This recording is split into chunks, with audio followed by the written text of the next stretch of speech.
interior era muita pobreza, muito seco, a região, o nordeste, né, da Bahia. E engraçado que meu pai já dizia, falava que filha dele nunca ia trabalhar na casa de branco, né? Só que meu pai morreu logo cedo, eu ainda menina, meus irmãos pequenos ainda. E, claro, minha mãe foi conviver com um cidadão. E esse cidadão não quis ficar com ela e os 3 filhos. Como eu era do meio, então eu fui a selecionada para ir trabalhar logo na infância. Era como se fosse tirar uma boca, né, uma boca a menos de sustentar. A promessa era que eu fosse com a casa onde eu ia brincar com a criança e ia estudar, coisa que não aconteceu.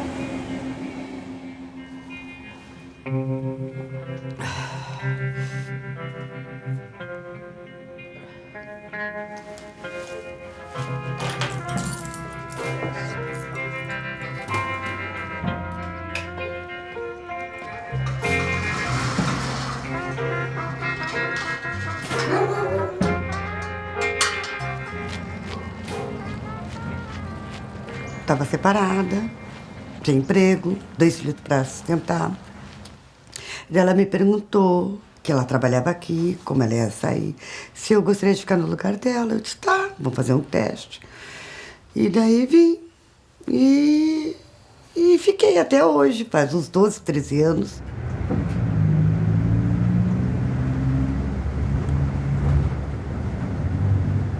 Eu saía de manhã, eles ficavam dormindo, eu deixava tudo arrumadinho, comida, tudo ali pertinho para eles.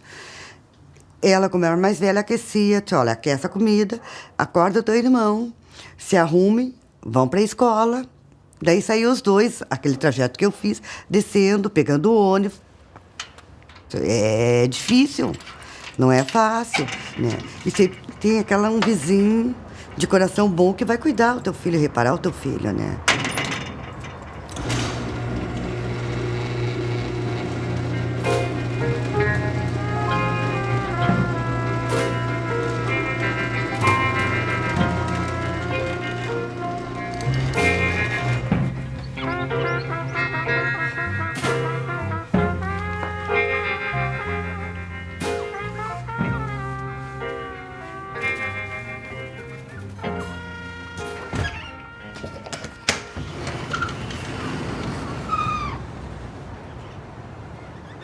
Eu comecei a trabalhar como doméstica, naquela época era babá, quando eu tinha 9 anos de idade.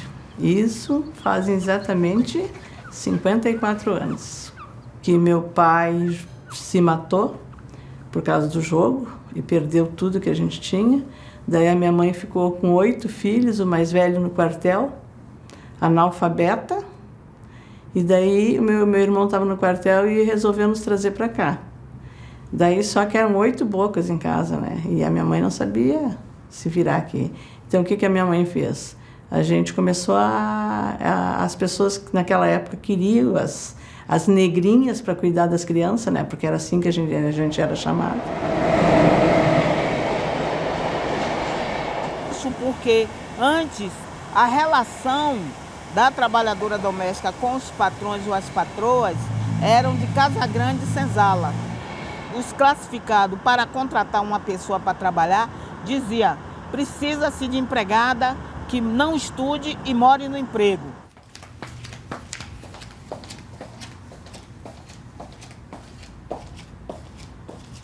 A gente tinha louça separada, o banheiro era lá nos fundos, sem chuveiro, era banho frio. A comida não era a gente que se servia, a comida era servida pelo dono da casa, pela dona da casa. Se tu tinha fome, o problema era teu.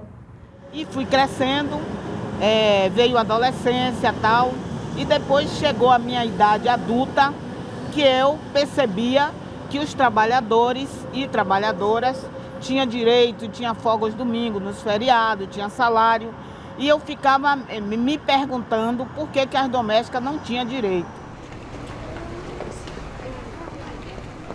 E por isso que eu entrei no movimento das domésticas na década de 80.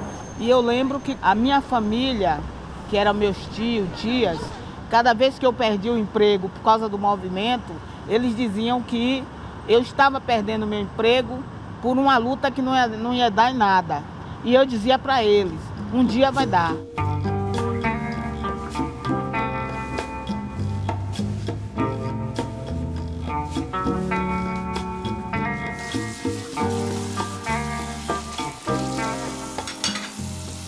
E em 2013 e 2014 foi a discussão da PEC 72, que nessa discussão da PEC 72 resultou na Lei 150 de 2015, que foi um avanço a nível de direitos que a gente já vinha lutando há muito tempo, mas que vinha pingando.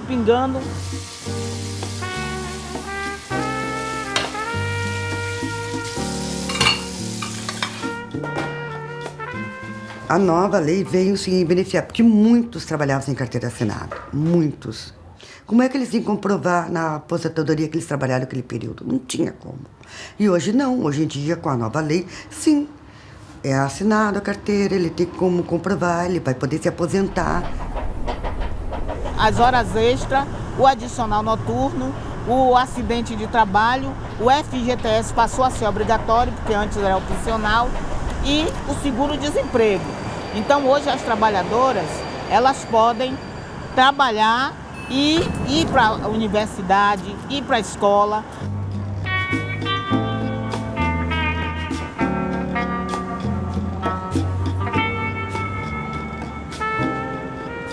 Então, quando chega o índice de um patamar, de uma empregada doméstica se elevar, subir o seu nível, ou estar dentro da lei, saber os seus direitos, às vezes incomoda muitos patrões, né?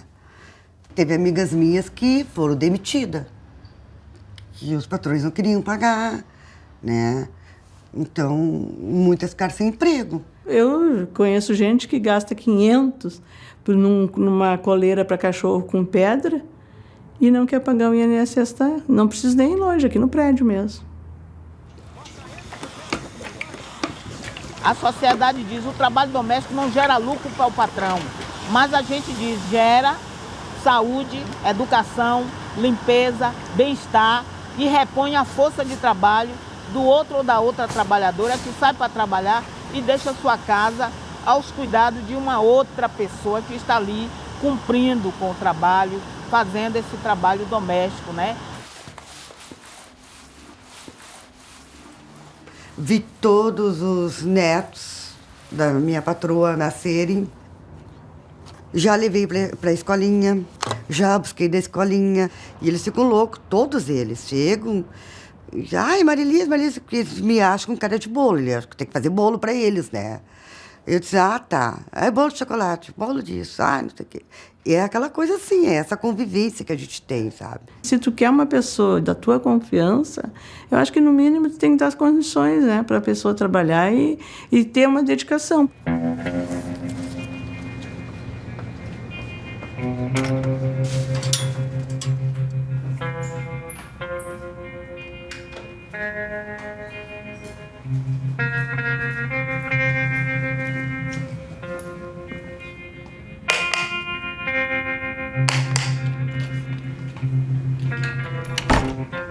Nessa mudança de hoje não ter uma trabalhadora doméstica o tempo todo na sua casa, 44 horas à disposição, isso tem incomodado a sociedade, os empregadores que não têm uma consciência de respeitar o direito da outra ou do outro, né? Que é a sociedade que eu digo que é machista, capitalista e racista, né? Que discrimina as pessoas pela profissão que ela exerce.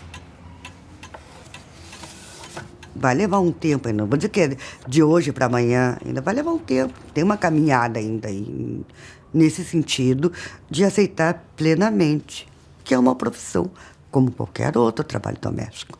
Tem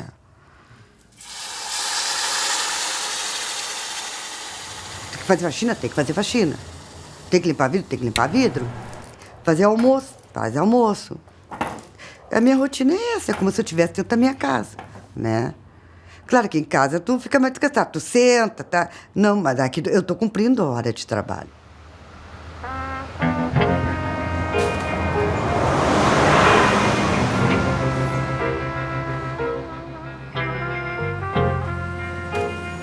por mais que tu seja de casa, que tu seja amiga, é diferente a gente ver. Eu tenho consciência disso, porque tu pode te dar com a pessoa, pode ter carinho, tudo, mas sempre tem uma coisa que barra. Ó, até tu pode ir até ali, depois dali tu não pode.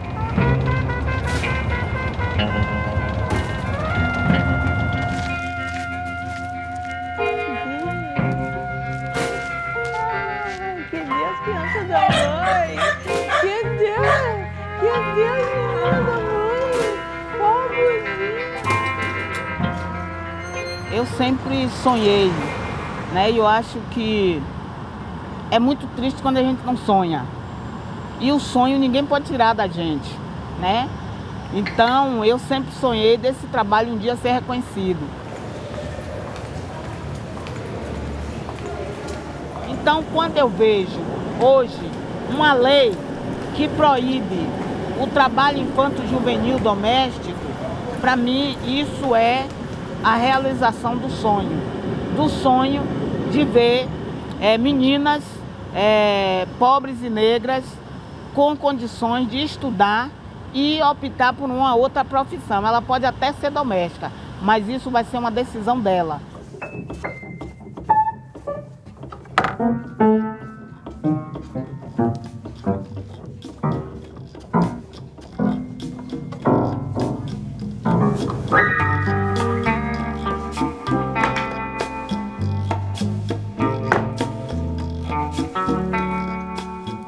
Eu não tenho nenhum problema de dizer que trabalho como uma doméstica, porque é um trabalho digno e eu criei 2 filhos assim. A minha filha recém se forma esse ano, tá focada no estudo mesmo, né? Então ela quer estudar, depois daqui 3 anos fazer concurso, né? Porque ela faz faculdade de Direito, ela quer ser juíza. Então ela tá focada no estudo mesmo, né? O que eu planejo para minha aposentadoria é quando eu me aposentar e viajar, conhecer o Brasil. E se Deus quiser, eu vou conseguir, né? E conhecer Bahia, sabe?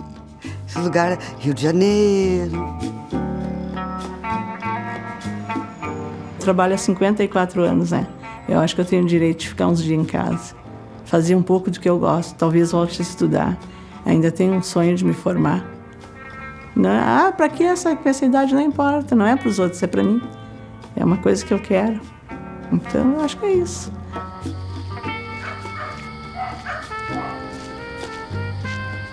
Essa trabalhadora empoderada, na sua consciência, na sua estima, ninguém vai dizer para ela que ela não tem direito e querer abusar do seu direito, né?